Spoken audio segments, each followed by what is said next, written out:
one day somebody does something unspeakable to someone else, to someone you hardly knew, and you do something about it because you can. This story is brought to us from truthout.org. On the morning of April 23rd, the FBI and other law enforcement agencies executed search warrants at multiple homes in Ann Arbor, Ypsilanti, and Canton Township, Michigan. The raids were reportedly targeted a number of student organizers who were connected to Gaza protests at the University of Michigan. According to the group, Students Allied for Freedom and Equality, SAFE, agents seized the students' electronics and a number of personal items. 4 individuals were detained but eventually released. Now, Tahrir Coalition, that's Tahrir Coalition, a student-led movement calling for divestment from Israel, said that officers initially refused to present warrants at the Ypsilanti raid. They were unable to confirm whether ICE was present at the raid. We call into question the aggressive nature of this morning's raids of activists' homes, which follows the recent misuse of prosecutorial power in Michigan and throughout our country against pro-Palestinian activists, said CARE MI Executive Director Dawood Walid in a statement. Goes on. In any other context, such minor infractions would be handled by local law enforcement or referred to local elected prosecutors, not escalated to federal intervention.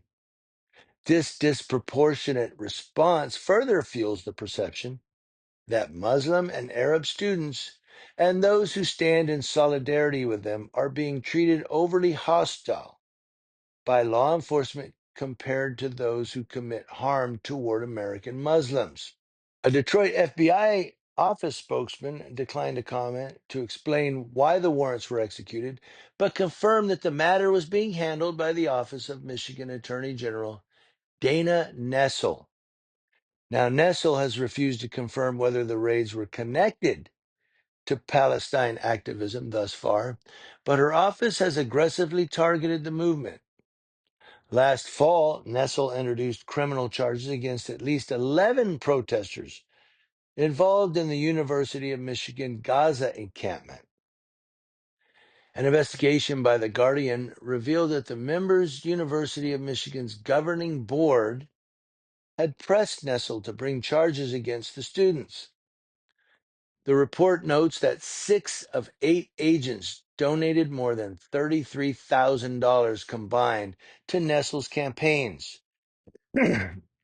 After the regents called for action, Nessel took the cases over from local district attorney Eli Sabat, an extremely rare move, as local prosecutors typically handle such charges. The University of Michigan's alleged frustration with local prosecutors stems from a November campus sit-in at which Ann Arbor police arrested a group of 40 protesters, explains the Guardian investigation. Goes on. Sabat had announced in May that his office would dismiss 36 cases and recommend 4 for diversion programs where they faced a light punishment. That instanced University of Michigan's pro-Israel regents and police department because they wanted swifter, tougher charges, according to sources with knowledge of the process. And there you go. But it goes on even further.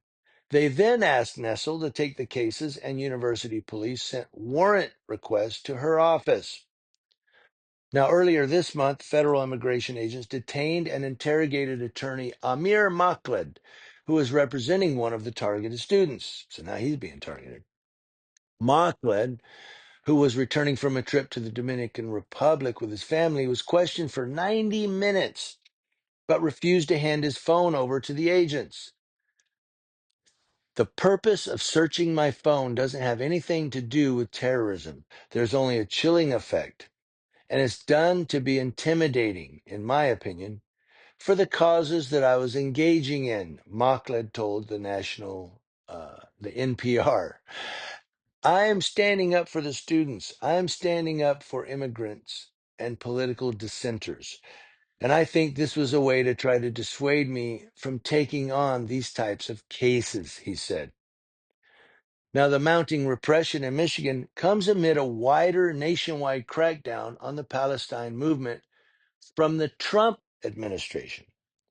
In recent weeks, the government has revoked hundreds, possibly thousands, of student visas, many from individuals who have protested against the genocide in Gaza or criticized Israel publicly. This week, Senator Ed Markey and Representatives Ayanna Pressley, Jim McGovern, Troy Carter, and Benny Thompson traveled to an immigration facility in Louisiana to meet with Tufts doctoral student Ramesa Ozturk and recent Columbia graduate Mahmoud Khalil, who are both facing deportation proceedings over their support for Gaza. We can't stand by while the Trump administration violates free speech and unlawfully detains people with no due process, Presley said on Twitter. So it all comes back down to the real question: are they being targeted because they're in support of Palestine and they're protesting the incidents at Gaza? That's the real question there. I mean, I want to get your opinions on this. Um, because if you think about it, I mean, there's a couple of things. Now the Trump administration is canceling these visas. And when the federal takes over prosecution from local prosecutors and says, we don't think you're doing enough, I don't know. Is that a conflict of interest? That almost seems like an ethics violation. I don't know. I'm not that deep in law to know that. But I will say this, and I hope I don't draw criticism of this, but oblige me, and hopefully you'll some of you will understand, because I know I do have some Christians in my viewership. But I will never criticize Israel. And here's why. I'm not really involved in what's going on over there.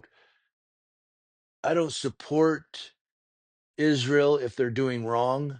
I don't support Israel if they're, committing genocide or anything of that nature, but I won't criticize them, and here's why. Because God had told Abraham regarding the Jews, he said, I will bless those that bless you, and I will curse those that curse you. So I will never criticize or curse Israel. I'm like, you ain't bringing that on me. To quote a movie, don't bring that evil on me, Ricky Bobby. No, not doing it. But even I'm not here to say I agree with everything Israel does, but you'll never hear me curse them or criticize them for that reason. I want blessings. I don't know what y'all want. I want some blessings. I'm bless Israel. But sometimes I do think they're wrong. And they were wrong in the Bible too. There were things that the Israelites did that God said, you're paying for that one, buddy. You're paying. That's right. King David never got to build the temple because he committed murder with Uriah the Hittite, and he committed adultery with Bathsheba. So God said, you don't get to do that. And he numbered Israel. He did the census. And God said, I didn't tell you to do a census. So he never got to build the temple. It went on to his son Solomon, who was blessed to build the temple. Anyway, that's enough Bible lesson for today. But it kind of goes into what we're saying here. I want to know your opinions on Israel and Palestine, and what do you think of what's going on in Gaza?